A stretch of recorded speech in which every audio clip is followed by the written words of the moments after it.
Generally, what we see in this country is the fire season starts at the southern part and moves up to the north as we go through the summer season. And in the Southwest, we have had an extraordinary fire season. I was just briefed by Secretary Vilsack when I was out there.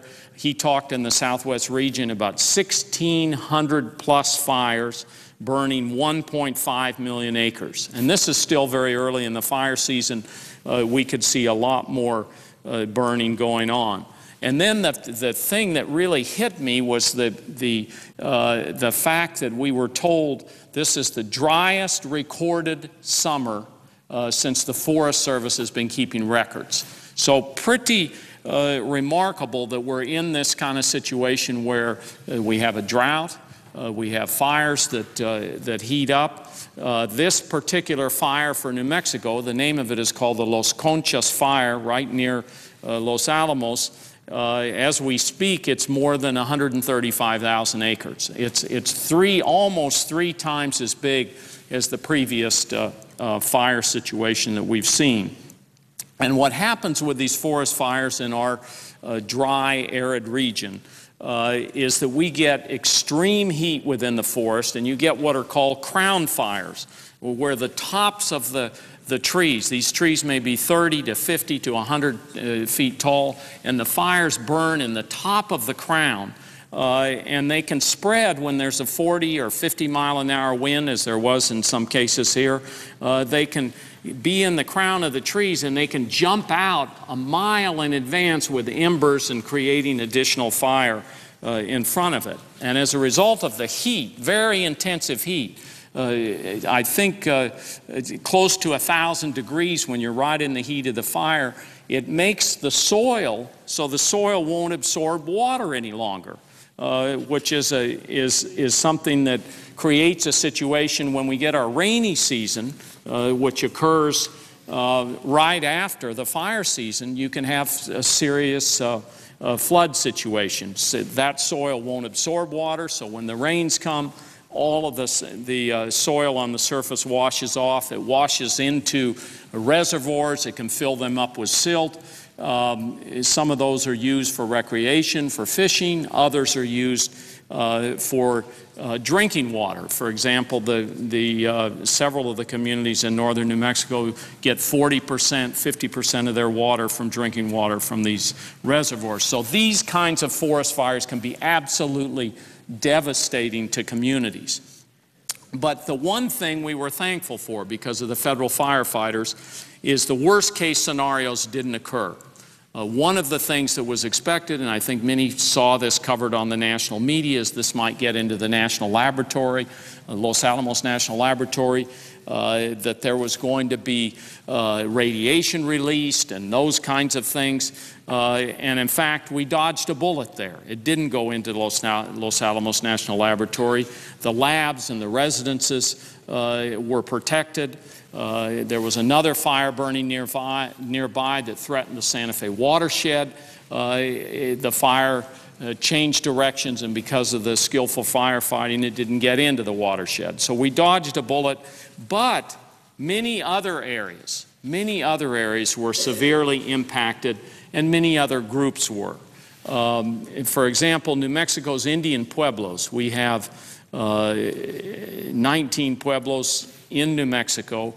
Some of them were terribly impacted by this. The Nambe Pueblo, the Santa Clara Pueblo, San Ildefonso, the Jemez Pueblo, Oque-Awenge, and many other pueblos. And one of the most damaged pueblos was the Santa Clara Pueblo, and the governor of that pueblo is a gentleman by the name of Walter Daschino. And he and some of his counselors had come to a meeting. In the last two big fires, 85% of this Indian reservation has been burned.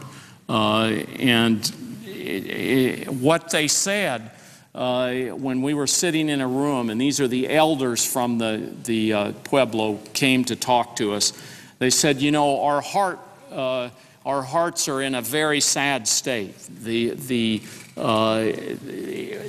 fire devastated our religious sites, our sacred sites. We had medicinal plants we would collect in this area.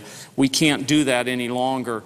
And with great emotion, these elders said, we are never going to see this forest in the same condition again. And so obviously, the loss was great at Santa Clara, but it was all across. It was all across New Mexico of those pueblos that I just named, and it's a very, very significant loss. And the first thing I want to do in speaking today is to thank all the firefighters that were involved in this effort. We have, I think, fighting just this one fire, 2,600 firefighters from all over the nation, 15 different states put firefighters in to do this. It's incredibly tough work, difficult, tough, dirty work. I met many of these firefighters out on the front where they were fighting the fires. Some of them would talk about how they'd been away from their families for 2 weeks, hadn't had a shower, sleeping in tents, tremendously trying occupation, being a firefighter, but they believe in it, they show up every day, and they do an incredible job. And they were supported by our National Guard, who guarded the community of Los Alamos while the people were evacuated to make sure there wasn't any crime going on. The state police patrolled the roads to try to make sure that they could keep order. Local law enforcement, local firefighters participated, the local fire departments. So it was an incredible effort by our community pulling together. And one of the most remarkable things is the expertise at the federal level in federal land management agencies of firefighters. These teams are headed up. Typically, you'll have a Type 1 and a Type 2 team, and the head of the team, called the incident commander, will probably have 20, 25, 30 years of experience in fighting fires every summer around the country. These are career people from the Bureau of Land Management, the Forest Service, the Park Service, and a variety of other federal agencies that really step up to the plate and help out when we get in these emergency situations. And as I said, they come from all over the country to work in the states that are impacted, and then as the fire season spreads north up to Colorado and Wyoming and Montana, those same firefighters move on up to continue the battle up there. And one of the points that I take from this, one of the things I learned from this, and President Lincoln, I think, said this very well, government does for people what they can't do for themselves. Collectively, we pull together when we hit situations where if you have an individual who has a home in Los Alamos, there's not much he can do with a big forest fire coming in the direction. But we can organize as a governmental entity to say, when we get big catastrophic fires like this, that we're going to have people that are competent, that are capable, and that have all of this experience in fighting fires that will come together and help out. And that's something that we need to protect. When we think of debating budgets and deficits and all of that, there's a very, very important function that government serves out there, and we need to protect that safety net function, that collective function where we help each other. And this firefighting, I think, is a great example of where government is needed, and we could be devastated if we didn't have the expertise that the government has in terms of fighting fires. Now, the other thing I saw at these fires, and it was pretty remarkable, and it's when I've been to tornado sites in New Mexico, when I've been to some of the flood situations, the thing that stands out to me is how New Mexicans pulled together in this situation. New Mexicans helping New Mexicans. The pueblos that I talked about that were so impacted by the fires, they actually opened up other sites on their reservations so that Los Alamos, the 12,000 people, several of these pueblos said, you know, we're going to open up our convention center and let them set up cots, and we're going to feed the people. We're going to do everything we can to help with this situation. At the same time, their particular pueblo was being devastated by a forest fire. So there was an extraordinary outpouring of goodwill that New Mexicans have shown in this kind of emergency situation. And what the remarkable thing to see is in a time of need, people pulling together and doing that in such a way that it really brings tears to your eyes. There was one individual I just want to talk about. This is an individual I was in talking to a group of people that were training for a charity that was going to help the evacuees, help them serve meals, help them set up cots, help them be organized. And I got a question from the floor, and the individual said to me, they said, you know, I lived in Los Alamos, and I had to come down here. I'm an evacuee, but I found a friend that was able to put me up, and I know there are other people that don't have that situation. And so I'm out here today training with the American Red Cross because I want to help the others, and I want to try to give back. I mean, that's the spirit that we saw in New Mexico of even if you were in need and been driven from your home, you were still trying to help out. And I think it's a pretty remarkable story. Now, one of the things that we're going to have to do as we look across the country and we see floods in the Midwest and wildfires in the Southwest and tornadoes, all of these things require a disaster relief bill. They require disaster relief funding for agencies who deal with fires and all these other natural disasters. And these things are very costly for local government. FEMA steps in and helps out with the governor making a request. The Forest Service helps out. There are burn area rehabilitation teams that move in right after a fire to try to protect the erosion, and so there aren't bad floods.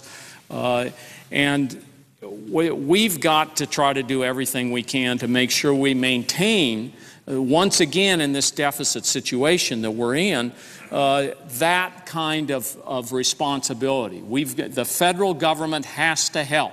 The federal government has to help in deficit. Even within a deficit situation, we have to have a disaster relief kind of effort. And the idea that we are going to somehow change the way we do disasters now, that we're going to take money away from Medicaid in order to put it into disasters is I don't think a very good idea. And so I think when we talk about how we do disaster relief, we need to remember that we're all in this together, and when we hit disasters, we need to help each other. And to show you the kind of pressure that we're under in New Mexico, Secretary Vilsack with the Forest Service was out in New Mexico, and the one plea he made to the congressional delegation, because we were talking to him about watersheds that mean clean drinking water in that kind of situation, and the Secretary said, you know, I've got a program. It's called the Emergency Watershed Protection Program. It's for all over the country. It's when we get in these kind of wildfire, flood, whatever the situation is. He says we have $9 million in the account. He says already, before your requests or any others have come in from New Mexico and other states, he says, I know there are fires down in Florida and fires in Texas and Arizona.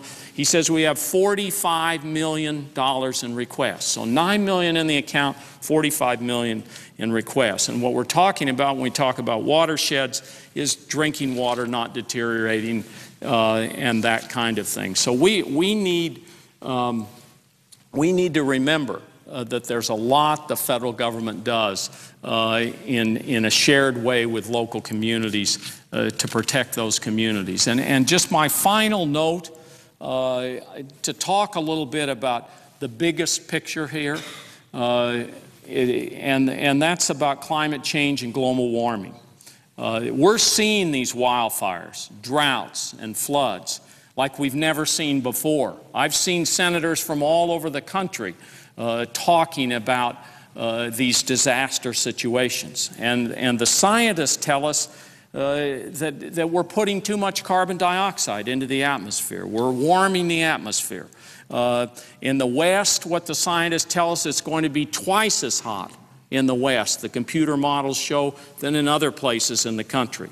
And while the climate scientists are very cautious with their modeling and what they say, you know, you can't point to any particular storm. I can't say that that particular fire that occurred in New Mexico, the Las Conchas fire, said that fire was caused by global warming or climate change. They also tell us, and this is the part we really need to listen to, the scientists tell us what we are going to see as a result of this is more severe weather events, meaning more severe. So if you get into a drought situation, it's going to be a more severe drought, which is exactly what we're seeing in New Mexico right now. When you get floods, you're going to see a more severe flood. You're going to see more severe wildfires.